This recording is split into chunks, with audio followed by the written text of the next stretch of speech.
My name is Jennifer Stiff. I am the Nutrition Program Director at Minuteman Senior Services. We have a variety of services: home care, Meals on Wheels.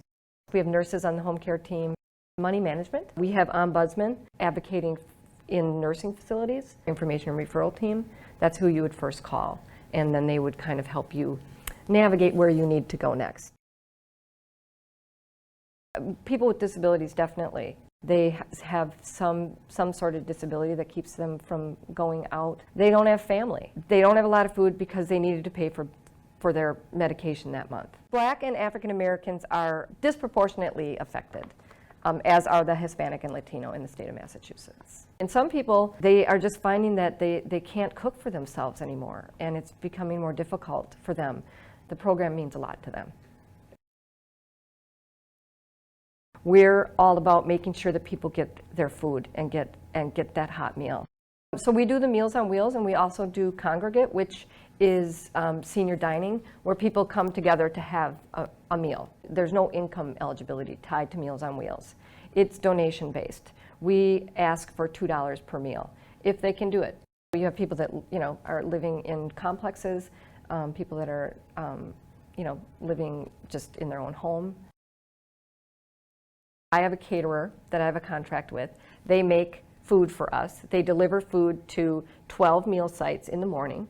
I have staff at those sites, and I have paid drivers and volunteer drivers who we get the bags set to go. The drivers come, we hand the food bags to the drivers, and out they go.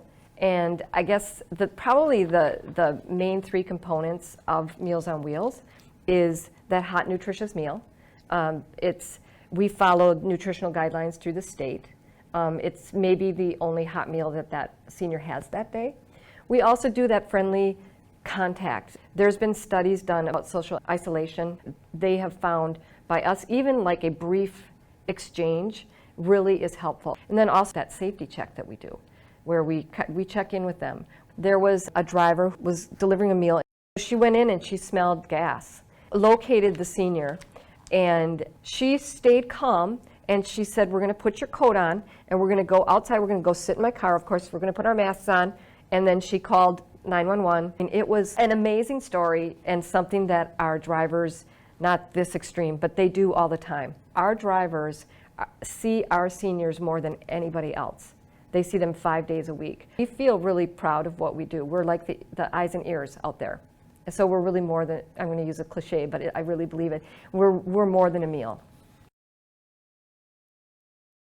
Definitely, I would say a lot of seniors are malnourished, and I think that's what we're trying to do in our program, with our program, sending in a registered dietitian to do a consult with them. It's kind of hard how to determine if someone's malnourished. It's even tricky for a dietitian to figure that out.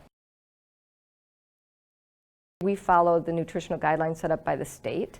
We can only have a certain level of sodium, carbohydrates, those type of things. And we have a database that all the recipes are in, that they pull from, and then they look at what the nutritional values are for that day, keeping it at a certain level, especially with sodium.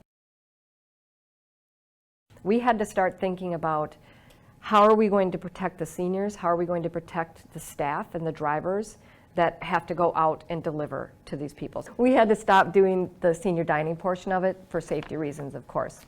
We also, because we had to cancel that, we brought in grab and go for people, which was a nice option for folks that when they were ready to get out, that they could drive their car and be handed a meal, and that kind of, hi, how are you doing?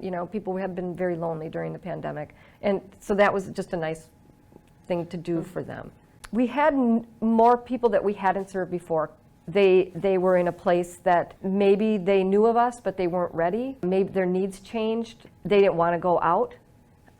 Mostly that, and where were they going to really go? I mean, it was very challenging to get food. New people coming in to get meals, those people now are part of our system, and we know them a little bit, and we can be there for them as they may want to add more services down the road or more meals.